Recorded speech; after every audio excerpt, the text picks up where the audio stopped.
So there are many definitions or dimensions in sustainable development. I think you're more familiar with the classical 87 Brundtland Commission's report of the definition of sustainability. Or when I explain this to my students, I put it in the simplest way and say, this is the economic development that is also socially inclusive and then environmentally sustainable. Which is actually not so easy. According to the Professor Jeffrey Sachs in Columbia University, he recently mentioned almost without no exception, there's no countries who achieved economic development without the compensation of the social inclusion and then environmental sustainability so far. So we have to change that trajectory, that path in the future for sure. So hope you are really familiar with these dimensions and then universal goals and targets. Well, maybe you're more familiar with the 3 dimensions of sustainability: economic, social, and environment, right? I prefer to use this one, the 4 dimensions. There's economics, there's a natural environment, there's a societal aspect like culture, how the community work, the civil society, etc. And there's a political and then government system. So the question for this dimension is how the society, governance or politics, and the economy and then the natural environment in that region, in this society, interact and affect each other. So this dimensions comes useful when you sort of understand the very complex challenges when it comes to sustainable development. But those universal goals or targets becomes a little bit more useful to have the word or to help keep the word together. Yeah? To have the word on the same page and then mobilize them into the action. That's why I sort of use these dimensions and goals to sort of explain sustainable development. Welcome. So this is the new Universal Sustainable Development Goals, SDGs, which started last year, so it's still fresh out of oven, I guess. They have 5 dimensions. There are people, planet, partnership, peace, prosperity. So they say 5 P's. Okay. What is different in this new SDG dimensions is that it's more holistic, it's integrated, and it takes multidisciplinary and multi-dimensions to break down the sustainable development into the sector and dimensions. So I show you 2 examples that how we academics or even practitioners make some effort to put this into the practice with their actual research projects or activities. The first example is comprehensive social spatial impact analysis of urbanization. Actually, this is more relevant to my own research topic or my research interest. So I should try to understand how development in urban metropolitan region, or to understand the urbanization impacts towards the suburbans, we call it peri-urban, and even towards the rural areas in the metropolitan region. You have to cut through the border between urban and rural. And there are many sectors you have to take into consideration to measure those urbanization impact in more socio-economic or even multidimensional, multidisciplinary aspects. So there are several sectors I listed up: waste, pollution, migration, habitation, commerce. So for example, like urbanization can be promoted by the transportation network development. Then how the transportation network development also facilitated the market access, people's better access to education, health facility, health services, and even information and knowledge transfer within the region. That heavily rely on and then affected by these physical changes, transformation in the urban region. So these are several data sets and some conceptualization of the urban-rural linkages. I just showed some examples or like illustration of the urbanization process to get the local people or non-academics, non-practitioners to have clearer understanding about what is going on that society. Another example is more from the bottom-up, community involvement or participatory approach. This is for the vulnerability assessment for the climate change adaptation impact analysis. So here I brought one example of the very preliminary techniques that we use for the adaptation strategy or policy analysis. This is called participatory city context workshop process. You definitely need some social scientists, urban planners to help facilitate this workshop. So those academics or practitioners, they prepare the base map. So having this base map or more useful ways to have a three-dimensional base map with the models, and local people discuss like what kind of resources, infrastructure they have and their lack of. So this is completely from the bottom up, not giving the information from our side that this is your problem in your society, or this should be the indicators you have to take to measure the problems, issues in your society. But this is, you have to listen to from the people, from their perspectives, from their context. So this is also some sort of technical innovations that we have to follow in the research and even in the industry and even the private sector. So these were pretty broad talks. I briefly introduced how AIT have these human resources and then the environmental settings in our institute.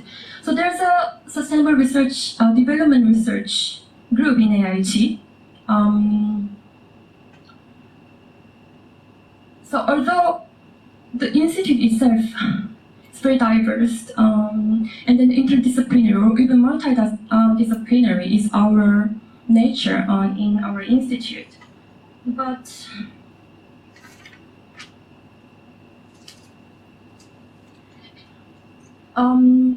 so you can take a look of that TRF index. This is one national university ranking, or it's more like a ratings, and along with other single disciplinary or more like conventional academic disciplines, environmental engineering and management could be an interdisciplinary academic discipline, and the regional and rural development plannings. We are also listed in a very high score in academic evaluation. So our sustainable development research group in AIT are highly recognized as its academic positions in the national and then regional and then even global academia. So these are the entire academic settings in AIT. We have 5 different schools or units, and under this School of Environment, Resources and Development, which is called CERD, there are 3 representative field of study. We call it field of study, but it's more like small department or small clusters in research. So there is urban environmental management, which I'm working at, and there's a gender and development studies. They're more social scientists. They're working with the community, focusing on the gender issues, and trying to incorporate the gender-related aspects in any kind of research project. And there's regional and rural development plannings. So these are 3 representative field of study. You can, if you're interested in working with some social science background researchers or academics, those field of studies you can contact to. And there is food and agriculture academic clusters. And they also have many different strengths and their specialization in their research team. So these are a very few selected research projects that we have been conducting or conducted in the past, mostly funded from international agencies, but there are also some. The second one is funded by the private sector industries, and I'd like to invite two of my research colleagues to give us a little more detailed presentation about what is our research is about and how we conduct research, what kind of approaches and techniques we use. So Natasha and In, can you please come to the front and... Hello, I'm Natasha, and today I'm going to present about a project that is Vulnerability and Adaptation to Climate Change for Water Resource Management in Coastal Cities of Southeast Asia. This was funded by the International Climate Initiative, and as you can see, it lasted for more than 4 years, and the main objective was to enhance local adaptive capacities through learning from the cooperative research results on climate change impacts in Southeast Asia. And of the many objectives that it had, I have chosen two to present here. As you can see here, about the vulnerability and adaptation assessment. So we start with the methodological framework. So our research actually was divided into 3 phases. That is the pilot, investigation, and information dissemination. In the pilot, we actually chose 15 cities, 5 from each country, that is Indonesia, Thailand, and Vietnam. And we did the rapid vulnerability assessment for these 15 cities.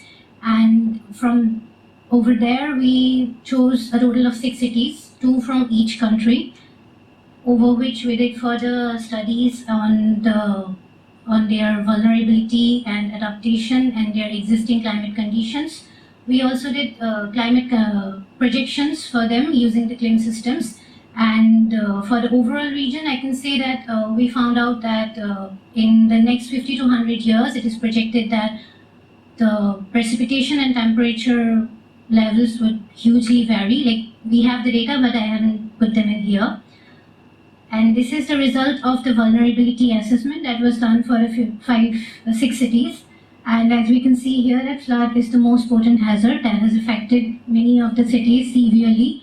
And the kind of sectors that it hampers the most are basically the settlements, that is by the coastlines, because those are the marginal kinds of people who cannot afford a very expensive living, or they are not very able to cope with the natural hazards when it comes.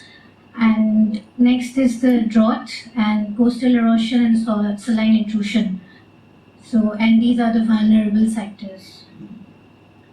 And these are the adaptation assessment that we did. It is actually a summary of the adaptation assessment and the kind of measures that each of these city governments are taking for coping up with the natural hazards, like coastal erosion management, flood management, and all.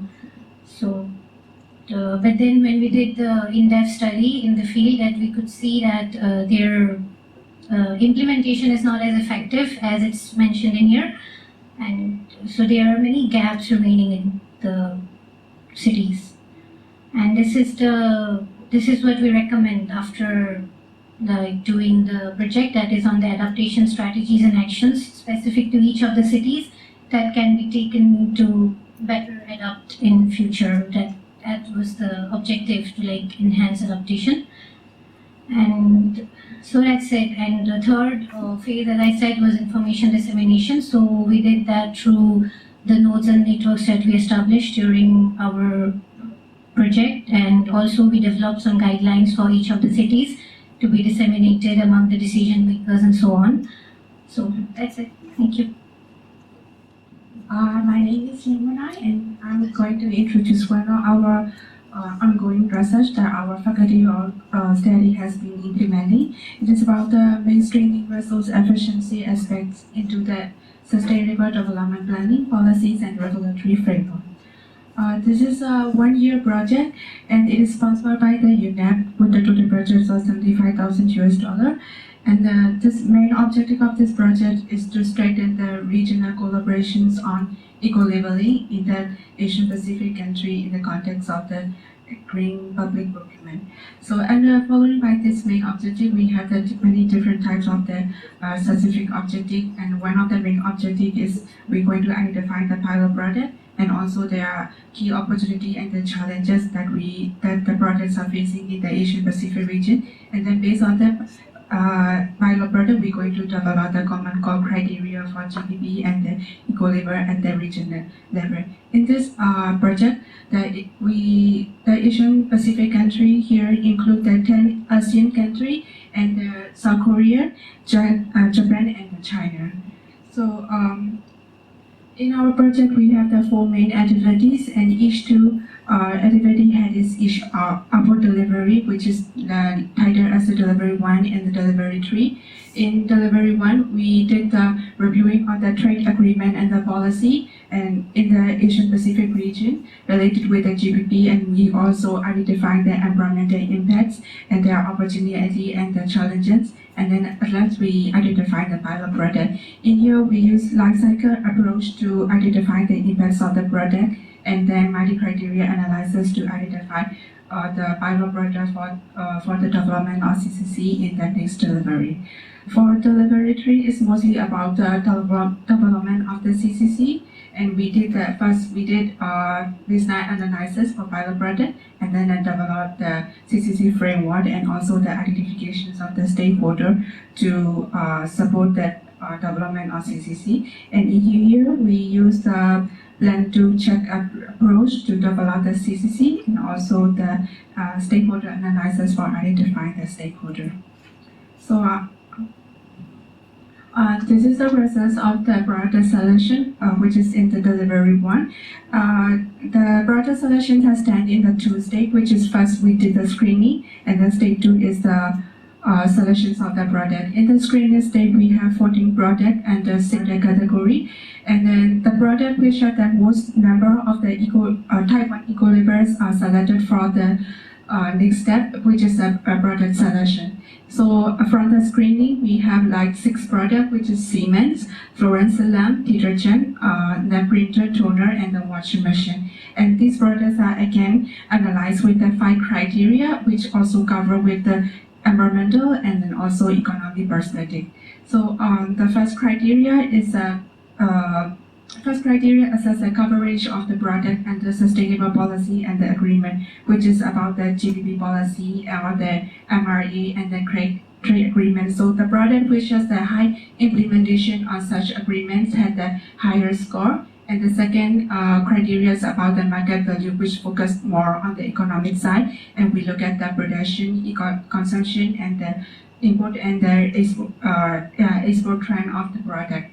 And we also assess the project with their impacts on the environment. And in this stage, we look at the life cycle approaches. So we look at the raw materials for the product and their production, operations, and the disposal state. And then the last 2 are the opportunity and the challenges. From opportunity, we look at the possibilities of the product which have the greener alternative. Like for example, cement have a high possibility for the greener alternative, because we found out that they have instead of using the cement, we can use the geopolymer, which is like 2 times faster than have a more strength than the cements. Another one is a challenge. We look at the management issue, which is like look at the complexities of how we are going to mitigate the impacts of the environment. Impacts of the project on the environment. So from this, we evaluate the project and give the score that will be mentioned in the bottom, and we find out that cement, fluorescent lamp, and the printer and the toner as a pilot project. So this is a process of the delivery tree. Actually, the delivery tree is still ongoing, and we are half going through. So this is not a final project. So it's just like So as I mentioned already, we use a plan to chartered approach, and this is the result of the two step, which is find out for the CCC identifications, and this is a framework for to develop the CCC. And the next step for the delivery tree is we're going to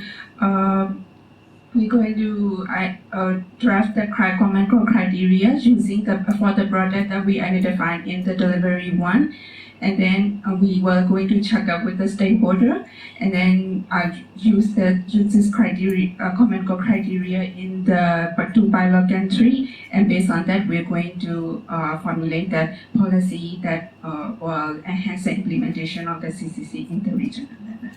So thank you very much.